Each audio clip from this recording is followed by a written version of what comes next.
శ్రీమాత్రే నమః. ఓం శ్రీ గురుభ్యో నమః. నమస్తే అండి. నేను మీ రామకృష్ణ నిహాన్, ఆస్ట్రో న్యూమరాలజిస్ట్ని. అందరూ ఎలా ఉన్నారు? సింహరాశి జనవరి 2024 మాస ఫలాలు ఏ విధంగా ఉన్నాయి? సింహరాశి వారి సింహం అనగానే మనకు గుర్తుకొచ్చేటువంటి గ్రహము మనకు ఈ యొక్క సింహరాశికి రాశ్యాధిపతి సూర్య భగవానుడు. సూర్యునికి ఇద్దరు పిల్లలండి. ఒకరు యముడు, ఒకరు శనీశ్వరుడు. రవికి ఇద్దరు పిల్లలు సూర్య భగవానునికి. కానీ ఎక్కువగా ప్రేమ అనురాగాలు మొత్తం కూడా యమధర్మరాజు మీదనే, యముని మీదనే ఎక్కువగా ఉండేది. సూర్యుడు శని అంటే పడకపోయేది. అందవిహీనంగా అంధకారంలో ఉన్నట్టుగా శనీశ్వరుడు ఉండేవాడు. అది చూసినటువంటి సూర్యుడు అతన్ని అసలు దగ్గర తీసుకోకుండా అతను దూరం ఉంచేవాడు. ఎక్కువగా పెద్ద కొడుకు మనకు యముని మీదనే ఎక్కువగా ప్రేమ అనురాగాలు కురిపించేవాడు. చాలా మంది అంటుంటారు, సార్ మరి గ్రహాలకు మనకు ఈ రవి గ్రహానికి శని గ్రహానికి ఎందుకు ఇబ్బంది పడతారు? మరి వాళ్ళే ఎందుకు అలా? తండ్రి కొడుకులే కదా, తండ్రికి కొడుకు మీద ప్రేమ ఉండదా, కొడుకు తండ్రి మీద ప్రేమ ఉండదా అంటారు. అంటే కొన్ని సందర్భాలలో ఏంటంటే వ్యత్యాసం చూపెట్టాడు సూర్య భగవానుడు వ్యత్యాసం చూపెట్టాడు. ఒక కొడుకును ఒకలాగా చూపించే వరకు శనికి నచ్చదు కదా. మీరు ఎప్పుడైనా కూడా స్ట్రేట్ ఫార్వర్డ్ మనిషి శని, కాబట్టి అతనికి నచ్చదు. నువ్వు చూస్తే ఇద్దరిని ఒకే విధంగా చూడాలి. నువ్వు అతన్ని మంచిగా చూసి నన్ను మంచిగా చూడరు కాబట్టి బద్ధశత్రువుగా మారిపోయాడు. శని ఎవరికైనా అంతేనండి. ఎవరికైనా శనీశ్వరుడు స్ట్రేట్ ఫార్వర్డ్ మనిషి.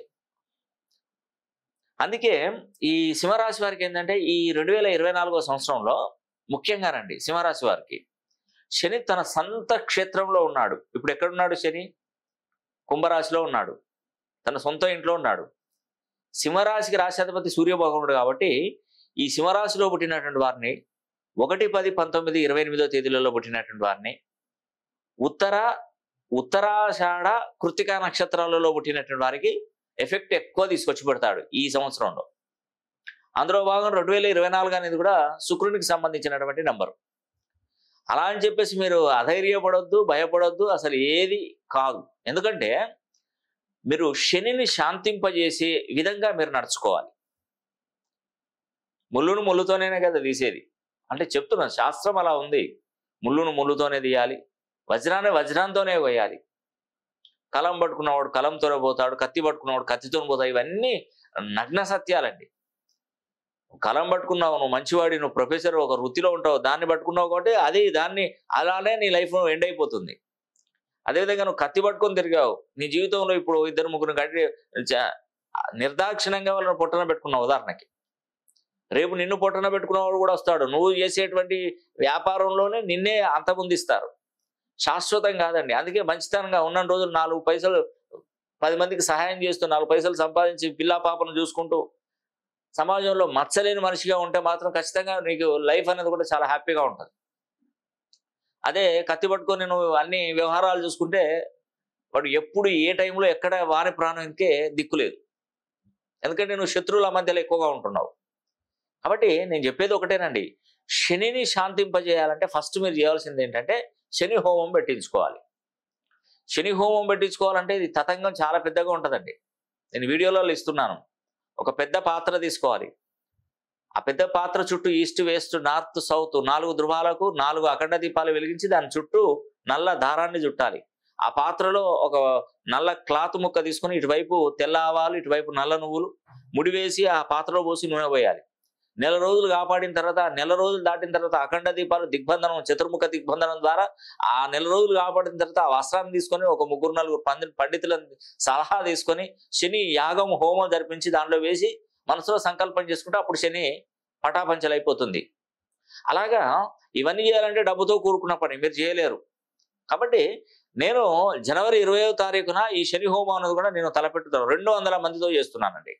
ఆల్రెడీ 200 మందికి నేను నల్ల వస్త్రాలు కట్టి వేశాను, దిగ్బంధనం చేశాను. ఎవరైతే ఎన్రోల్ చేసుకుంటారో వాళ్ళ పేరు మీద ఒక్కొక్క వస్త్రాన్ని తీసుకొని వాళ్ళ గోత్రనామాలు చదువుకుంటూ ఆ శని హోమంలో వేయడం జరుగుతుంది. శని పూర్తి స్థాయిలో మొత్తం హరించుకొని పోతాడు. ముఖ్యంగా సింహరాశి వాళ్ళు కూడా ఈ శని హోమంలో పాల్గొనాలండి. మీరు ఇంటి దగ్గరే ఉండండి, మేము ఇక్కడ నుండి హోమం జరిపిస్తాం. కాబట్టి ఈ అవకాశాన్ని ప్రతి ఒక్కరు సద్వినియోగం చేసుకోండి సింహరాశి వారు ఖచ్చితంగా. మరి ఇప్పుడు ప్రజెంట్ ఏంటంటే సింహరాశి నుండి చూస్తే గురువు 9వ ఇంట, శని 7వ స్థానంలో ఉన్నాడు. ఇప్పుడు నెక్స్ట్ ఏమవుతుందండి? కర్కాటక రాశి వారికి అష్టమ శని అయిపోతుంది, 2.5 సంవత్సరాల్లో కంప్లీట్ అయిపోతుంది. నెక్స్ట్ ఎవరి మీద పడుతుంది? సింహరాశి మీదనే పడుతుంది. నువ్వు సింహరాశి మీద పడినప్పుడు శని అక్కడ ఉండడు, మళ్ళీ ఎక్కడికి వెళ్ళిపోతాడు? మీనరాశిలోకి వెళ్ళిపోతాడు. నీకు అష్టమ శని వచ్చినప్పుడు, ఇప్పుడు కర్కాటక రాశి నీ పైన ఉంటుంది, నీ తల మీద ఉంటుంది కర్కాటక రాశి, కిందికి వస్తే సింహరాశి. సింహరాశి వారికి ఇప్పుడు అష్టమ శని నడుస్తున్నటువంటి కర్కాటక రాశి వారికి ఈ 2.5 సంవత్సరాలు దాటిన తర్వాత ఏమవుతుందంటే కుంభరాశిలో నుండి మీనరాశిలోకి వెళ్ళిపోతుంది శని.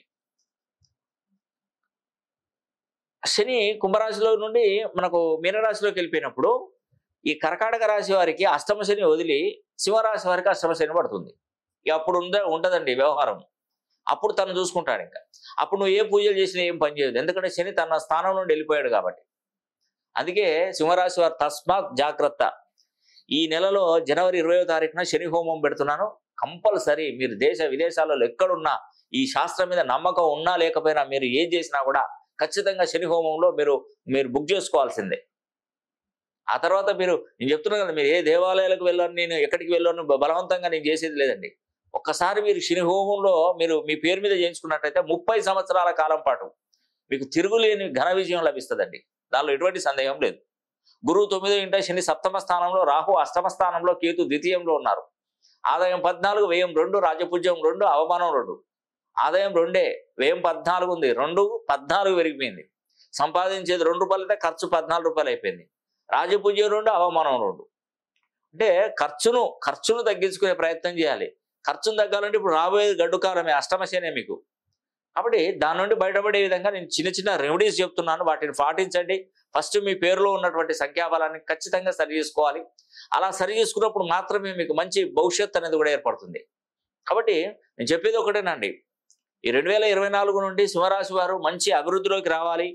మీకున్నటువంటి సమస్యలు తీరాలి, రుణబాధలు కంప్లీట్ అయిపోవాలి, ఉద్యోగాలు సంపాదించాలి, వివాహాలు జరగాలి, వ్యాపారాల్లో దేదీవ్యమానంగా నడవాలంటే ఖచ్చితంగా సింహరాశి వారు ఈ శని హోమంలో పాల్గొనక తప్పదండి. అదేవిధంగా ఈ యొక్క జాతకంలో ముఖ్యంగా మనం చూసినట్టయితే శని ప్రభావం అనేది కూడా మనకు అతి త్వరలో అష్టమ శని వస్తుంది. కాబట్టి సింహరాశి వారు మీరు చేయవలసినటువంటి కార్యక్రమం ఏంటంటే, ఎక్కువగా మీరు వెంకటేశ్వర స్వామిని ఆరాధించాలి. సింహరాశి వారు వెంకటేశ్వర స్వామిని ఎంత ఆరాధిస్తే అంత మంచిదండి. మీరు వీలైతే ఉపవాస దీక్ష, ఫాస్టింగ్, ప్రతి సాటర్డే కూడా శనికి ఉపవాసం, అంటే వెంకటేశ్వర స్వామి ఉపవాసం ఉండాలి. వీలైతే నల్ల ఒత్తులతో దీపారాధన చేయండి వెంకటేశ్వర స్వామి పటం ముందు. వీలైతే చక్కెర, చీమలకు చక్కెర, నల్ల చీమలకు చక్కెర, నల్ల ఆవులకు అరటిపళ్ళు, నల్ల కుక్కలకు తినే పదార్థాలు ఏది తింటాయో పెట్టేసాడు, పాలు కానీ ఏదైనా. ఈ విధంగా చేయడం వల్ల సింహరాశి వారికి అత్యున్నతమైనటువంటి స్థాయి దొరుకుతుందండి. ఈ సంవత్సరం ఇవన్నీ మీరు కనుక చేసుకున్నట్టయితే మీకు వ్యాపారం అనేది కూడా చాలా అద్భుతంగా నడుస్తుందండి. సింహరాశి వారికి వ్యాపారంలో ఒడిదొడుకులు అనేది కూడా సహజం. ఈ రోజులలో వ్యాపారాలు ఎవరు చేసినా ఒడిదొడుకులు ఉంటున్నాయి. కానీ మొత్తానికైతే లాభపడాలి. ఆ లాభపడకుండా నష్టపోయారు అనుకోండి, మీరు వ్యాపారం చేసినా ఉపయోగం లేదు.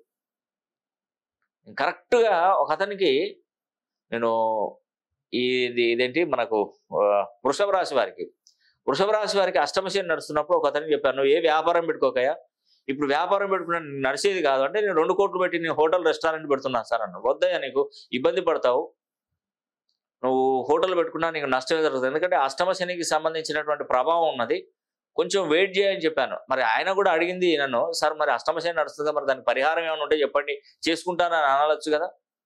లేదు, ఏమనలేదు. సరే సార్ నేను వ్యాపారం పెట్టుకోనని చెప్పాడు. అంటే నిజంగానే పెట్టుకోవట్లేదు కావచ్చు అని అనుకున్నాను. నా మాట కట్టేసి వెళ్ళి వ్యాపారం పెట్టుకున్నాడు. కరెక్ట్గా అష్టమ శనిలోకి వచ్చేసిన తర్వాత లాస్ ఏర్పడుతుంది.